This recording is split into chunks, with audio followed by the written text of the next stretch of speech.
दोस्तों मैं ये नहीं कहूँगा कि देखिए मैंने कहा था मार्केट गिरेगा और गिर गया। एक्चुअली मार्केट का ओवरऑल फंडामेंटल माइक्रो और मैक्रो इकोनॉमिक फैक्टर्स ही ठीक नहीं है और उस वजह से पॉसिबिलिटी मार्केट के अंदर बेयरिशनेस रहने की ज़्यादा है। क्योंकि पॉवेल साहब के स्टेटमेंट के बाद में वहाँ federal reserve rate of interest बढ़ाने की तैयारी में है और उसका जो है नेगेटिव इम्पैक्ट ओवरऑल हमारे मार्केट के ऊपर होने ही वाला था। दोस्तों एक सिंपल सी बात मैं आपको बताऊं कि बहुत से मेरे दोस्तों ने मुझे पूछा कि कल फिर मार्केट क्यों नहीं गिरा या फिर जो इतना गैप डाउन दिखा रहा था फिर से रिकवर कैसे हुआ। मैं आपको बहुत सिंपल सी बात बताता हूं दोस्तों। मार्केट के अंदर ये जो future and option derivative segment चलता है, इस सेगमेंट को आप कंसिडर कर लीजिए। जो बड़े ऑपरेटर ट्रेडर्स होते हैं, ऐसे ट्रेडर्स जिन्हें हम राइटर्स भी कहते हैं, वो कुछ हद तक मैनिपुलेट करते हैं। और एक सिंपल सी बात है, छोटे छोटे गांव में ना एक जिसे हम कहते हैं ना एक गैम्बलिंग, एक जिसे हम कहते हैं कि एक मटका नाम से एक गैम्बलिंग चलती है। लोग नंबर्स पे पैसे लगाते हैं और जो भी उनका नंबर आता है तो उनको उससे जो बेनिफिट है वो मिल जाता है। पर एक बात, जो वो लोग उस तरह से नंबर लगा के पैसे लगा के खेलते हैं उनको भी पता है, जिस नंबर पे सबसे ज्यादा बोली लगी हो ना, वो नंबर कभी निकलता नहीं है। इस वजह से कि उसको जो चला रहा है उसका तो दिवालिया निकल जाएगा। तो यही बात है दोस्तों मार्केट के अंदर भी। जब पूरा मार्केट सोच रहा हो ना कि मार्केट गिरेगा, तो बहुत बार गिरता नहीं है। उसको होल्ड किया जाता है इसलिए कि जो इस तरह से सोच के पैसे लगा रहे हैं उनके स्टॉप लॉस हिट जाए और हिट हो जाए और उनके प्रीमियम इन्हें मिल जाए। पर दोस्तों ओवरऑल मार्केट का जो ट्रेंड है वो अभी भी निगेटिव ही बना हुआ है, इस बात को पक्का समझ के चलिए। उसके बहुत सी चीजें एक एक करके बहुत से फैक्टर्स आपके सामने रखता हूं। सबसे पहले तो टेक्निकल के पॉइंट ऑफ व्यू से अभी समझते हैं कि निफ्टी का आज का जो ट्रेंड है वो आगे कितना एक्सटेंड हो सकता है और बैंक निफ्टी का साथ ही साथ और ऑप्शन चेन का डेटा हमें क्या समझा रहा है। तो सबसे पहले देखिए बैंक निफ्टी की अगर हम बात करते हैं दोस्तों, सबसे पहले निफ्टी की अगर बात करते हैं तो कल का जो लो था वो भी निफ्टी ने आज तोड़ के निफ्टी ने 17,579 के ऊपर क्लोजिंग दी है। अब यहां से आगे नीचे या ऊपर कहां जा सकता है, नेक्स्ट एक्सपायरी किस तरह की या नेक्स्ट वीक किस तरह का रह सकता है, इन सारी चीजों की एक एक करके हम समाचार लेते हैं। सबसे पहले तो देखिए ये अभी जिस लेवल पे क्लोज हुआ है, ये लेवल इसके पहले का भी एक सपोर्ट लेवल रहा है, यहीं से बाउंस बैक हुआ था। इस बात को भी अच्छे से समझ के चलिए, क्योंकि ये निफ्टी के पॉइंट ऑफ व्यू से दोस्तों मैं आपसे कहूं कि क्रूशियल लेवल है, थोड़ी आर या पार लेवल है।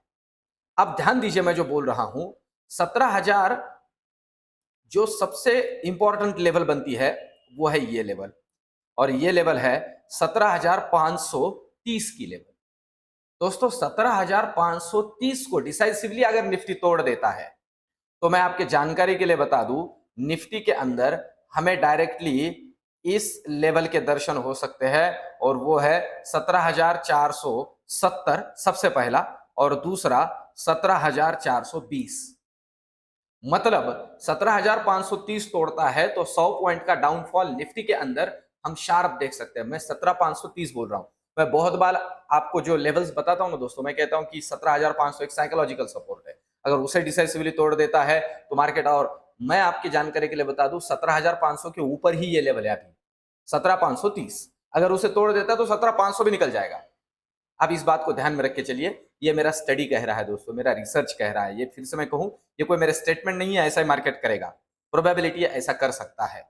और फिर अगर दोस्तों उसे डिसाइसिवली तोड़ देता है, 17,420 को अगर डिसाइसिवली तोड़ देता है तो फिर हमें दर्शन हो सकते हैं पुराने लो के, जो कि है सबसे पहला तो ये लेवल 17,000 कंसिडर कर लीजिए, 17,350, और उसे भी तोड़ देता है तो फिर नीचे 17,300। ये हमें निफ्टी के अंदर दर्शन हो सकते हैं। अब निफ्टी के अंदर बेयरिशनेस पर मैं क्यों चर्चा कर रहा हूं उसके ऊपर मैं आगे आता हूं। अब ऊपर क्या जा सकता है, मतलब ऊपर की लेवल्स को भी समझ लेते हैं। ये तो हुए सपोर्ट, और सपोर्ट को तोड़ने के बाद जो ब्रेकडाउन हमें मिलते हैं वो। अब रेजिस्टेंस की बात करते हैं। जो रेजिस्टेंस सबसे पहला बनेगा दोस्तों वो है ये, और वो है आपके जानकारी के लिए बता दूं 17,640। ये बनेगा रेजिस्टेंस। 17,640 को अगर डिसाइसिवली ऊपर तोड़ता है, 17,630 से पकड़ लीजिए, डिसाइसिवली ऊपर क्रॉस कर लेता है तो फिर हमें जो है आगे दर्शन हो सकते हैं 17,720 के, इस लेवल के दर्शन हो सकते हैं अगर तोड़ता है ऊपर की लेवल में। पर प्रोबेबिलिटी ऊपर के लेवल में तोड़ने की थोड़ी कम दिख रही है। अब क्यों? तो डेली का चार्ट भी मैं आपके सामने रखता हूं, इसके अंदर एक छोटी सी बात है, उसे समझ लेते हैं। ये देखिए, ये डेली का चार्ट है और ये ऐसा ही चार्ट है दोस्तों जो पहले मैंने डेली में दिखाया था, और इसके लेवल्स भी मैंने कुछ ड्रॉ नहीं किया है अलग से, जैसे है वैसे ही है निफ्टी के। और अब देखिए, ये जो लेवल है ना, इस लेवल को हम यहाँ थोड़ा, अभी जहां पे आज क्लोजिंग मिली है उस लेवल को इस तरह से हम एक्सटेंड करते हैं और देखते हैं। ये देखिए, ये अगर हम ट्रेंड लाइन कंसीडर करते हैं तो आज ये क्लोजिंग मिली दोस्तों। ये जो कैंडल है ना, सिंगल कैंडल, ये बेयरिश एनगल्फिंग की कैंडल है। इसका मतलब पिछले ग्रीन कैंडल को पूरे निगलने वाली कैंडल। और आपके जानकारी के लिए बता दो, मैंने इसके पहले भी बोला था दोस्तों, जब किसी कैंडल के अंदर अपर शैडो और लोअर शैडो नहीं होते हैं, उन कैंडल्स को हम मारू बोझू कहते हैं। मतलब मार्केट में बहुत कॉन्फिडेंस होता है उस पर्टिकुलर ट्रेंड में। अब देखिए, ये जो लेवल है ना दोस्तों, ये थोड़ी वैसे देखा जाए तो ब्रेक या ब्रेक लेवल है। अगर इसे तोड़ देता है निफ्टी, तो नेक्स्ट हमें जो है ना, डायरेक्टली ये दर्शन हो सकते हैं 17,250 के। मतलब नीचे इतना निकल सकता है, या फिर ये लेवल तो हमें दिख ही सकती है, और वो है 17,430। इसलिए मैं कह रहा हूं कि 17,500 को तो डिसाइसिवली तोड़े देगा, क्योंकि अभी ये हम कह सकते हैं कि एक मेक या ब्रेक लेवल पे रुका हुआ है। तो ये लेवल अगर डिसाइसिवली तोड़ देता है तो नीचे आ जाएगा, और प्रोबेबिलिटी थोड़ी ज्यादा लग रही है क्योंकि ये बेरिश एनगल्फिंग वाली कैंडल बनी है, एक स्ट्रॉन्ग रेड कैंडल। अब चलते हैं बैंक निफ्टी के अंदर। देखिए, बैंक निफ्टी की अगर हम बात करें दोस्तों, तो बैंक निफ्टी निफ्टी के कंपैरिजन में थोड़ा कॉशियसली ट्रेड कर रहा है या सधा हुआ है। और मैं आपके जानकारी के लिए बता दूं, मार्केट के अंदर जो डर अभी बना हुआ है ना, वो बैंकिंग सेक्टर से ज्यादा रिलेट करता है और उनके लिए ज्यादा निगेटिव है। तो इस बात को भी समझ के चलिए, क्योंकि वो रेट ऑफ इंटरेस्ट से रिलेटेड है। इन्फ्लेशन के वजह से रेट ऑफ इंटरेस्ट बढ़ने का डर है। तो अब ये ट्रेंड लाइन को अगर हम यहाँ एक्सटेंड करते हैं, तो सबसे पहले जो सपोर्ट है वो बनेगा 41,70 का। दोस्तों, इसे बहुत अच्छे से समझ लीजिए। यहां से आगे नीचे अगर बैंक निफ्टी फॉल होता है तो ध्यान दीजिए, सबसे पहली बात तो ये जो लेवल है ये अगर टूटेगा, और वो है 41,170, 41,170 टूटेगा, तो हमें दर्शन होंगे 41,070 के। 100 पॉइंट का एक रैली मिलेगा दोस्तों, इसे अच्छे से ध्यान में रख के चलिए। और 41,000 के पास बड़ी एक्सपोजर में पुट की पोजीशन ना बनाए, वहां एक्स्ट्रा एक्सपोजर ना ले, ज्यादा की डेयरिंग ना करे, जब तक कि, ध्यान दीजिए, जब तक कि 41,000, आपकी जानकारी के लिए बता दूं, 41,000 को नीचे डिसाइसिवली नहीं तोड़ता है। मतलब आप ध्यान दीजिए, 41,050 को नहीं तोड़ता है। मैं फिर से कहूं, 41,950 को नहीं तोड़ता है। 41,080, 82, 70 के ऊपर बड़ी पोजीशन ना ले। 41,950 को जैसे ही नीचे ब्रेक करेगा दोस्तों, एक पुट के अंदर बहुत अच्छा पोजीशन आप बना सकते हो, जिसका लेवल डायरेक्टली आपको मिल सकता है नीचे एक 250 से 300 पॉइंट बैंक निफ्टी के अंदर। तो ये बैंक निफ्टी के अंदर निचली लेवल्स को ध्यान में रख के चलिए। और ऊपर की बात बहुत सिंपल सी है, इसके अंदर ऊपर कुछ खास नहीं है। जैसे वैसे देखा जाए तो ये जो है, ये रेजिस्टेंस बनेगा सबसे पहला, और वो है 41,350। यहां से 100 पॉइंट ऊपर 41,350 स्ट्रॉन्ग रेजिस्टेंस का काम करेगा। 41,350 अगर एक जिसे हम कहते हैं रिट्रेसमेंट लेता है, तो वहां आप पुट का पोजीशन बनाने का सोच सकते हो। अगर अगर एक बात ध्यान में रखिए, अगर ऑप्शन चेन के अंदर कॉल राइटर्स बढ़ रहे हो और पुट राइटर में उतना ज्यादा डेटा ना हो।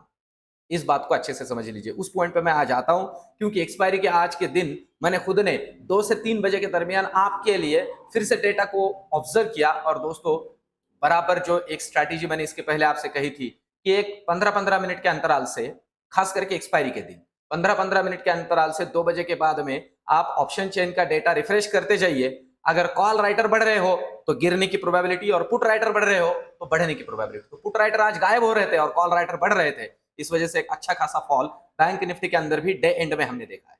अब चलते हैं ऑप्शन चेन की तरफ।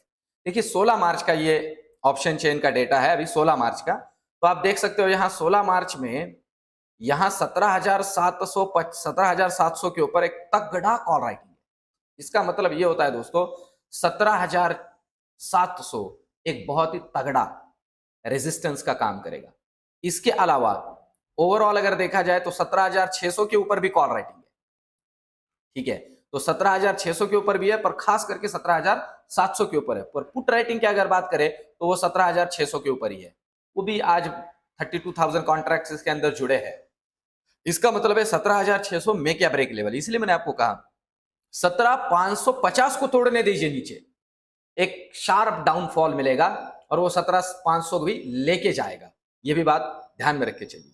और ऊपर की बात तो मैंने आपको कही है कि अगर 17,700 डिसाइसिवली तोड़ता है तो ही ऊपर के दर्शन 800, 850, 900 के हमें दिख सकते हैं, क्योंकि ये सारा कॉल राइटिंग समाप्त हो जाएगा। ये अपना पोजीशन शॉर्ट कवर कर लेंगे और एक अप ट्रेंड मिलेगा, और उसकी प्रोबेबिलिटी कम लगती है। अब आते हैं बैंक निफ्टी की तरफ। बैंक निफ्टी का डेटा हमें कल के पॉइंट ऑफ व्यू से क्या समझा रहा है, नेक्स्ट एक्सपायरी के पॉइंट ऑफ व्यू से भी क्या समझा रहा है। तो अगर 16 मार्च का एक्सपायरी से हम कंसिडर कर लेते हैं तो देखिए अभी बैंक निफ्टी के अंदर कुछ खास कॉल या पुट राइटिंग का डेटा नहीं बना है, ये मैं आपको पहले बता दूं। पर यहां ध्यान दीजिए, आज 45,000 कॉन्ट्रैक्ट जुड़े हैं 41,500 के ऊपर। 41,500 का कॉल, या हम कह सकते हैं 41,500 की लेवल एक रेजिस्टेंस का काम करेगी, रेजिस्टेंस का काम करेगी, क्योंकि वहां कॉल राइटिंग ठीक ठाक दिख रही है। 45,000 कॉन्ट्रैक्ट आज ही जुड़े हैं।